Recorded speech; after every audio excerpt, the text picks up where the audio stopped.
Juni nous avait indiqué cette opportunité.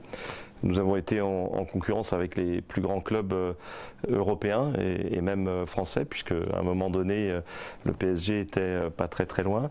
Et donc voilà, donc on a à une heure d'hélicoptère de Rio, dans une ville de Resende de 120 000 personnes, pris possession, je dirais, de cette académie Pelé, qui a pour objectif de former, un peu comme on le fait ici à Lyon, avec un double projet, un certain nombre de jeunes Brésiliens. Leur objectif est vraiment d'avoir une attractivité sur l'ensemble du Brésil. C'est pour ça qu'on y a consacré beaucoup d'énergie, mais aussi quelques moyens économiques pour non seulement les aider à investir, c'est sur un plateau de plusieurs hectares qui permet de regrouper des bâtiments, 2 bâtiments principaux avec 128 stagiaires qui viennent donc de tout le Brésil et qui vont s'inspirer de ce que nous faisons à l'Académie. Jean-François Vuillez retournera d'ailleurs pour mettre en place un certain nombre de choses en termes de formation, en termes de double projet. Et puis aussi peut-être parce qu'on a vu pendant cette visite combien l'intérêt pour le football féminin au Brésil était grand. L'idée aussi peut-être d'y adjoindre une académie féminine. Donc très belle réalisation avec un investissement considérable qui a été fait par nos partenaires brésiliens.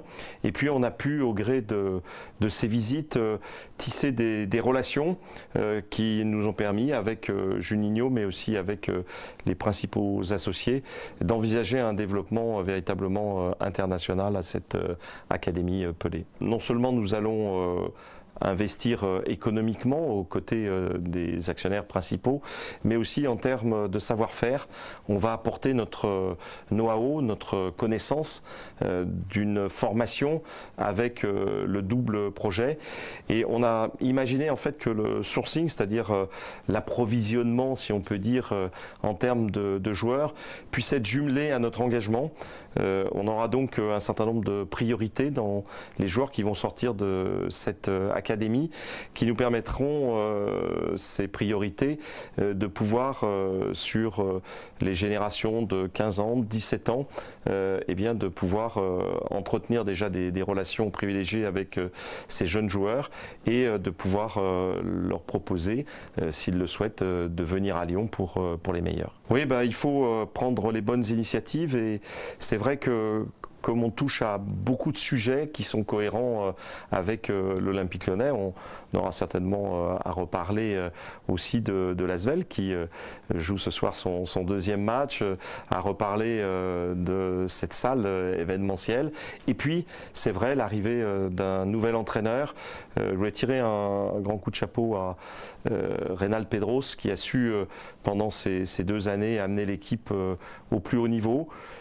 On a beaucoup partagé avec Reynald et à un moment donné, ce qui prouve sa maturité, on a pensé que c'était bien de peut-être sortir par le haut et d'envisager pour le futur quelque chose de différent. Voilà, donc ça s'est bien passé avec Reynald, ça se passera bien aussi avec le nouvel entraîneur que nous présenterons demain, mais j'ai vu que la presse commençait à envisager les hypothèses qui ont été retenues.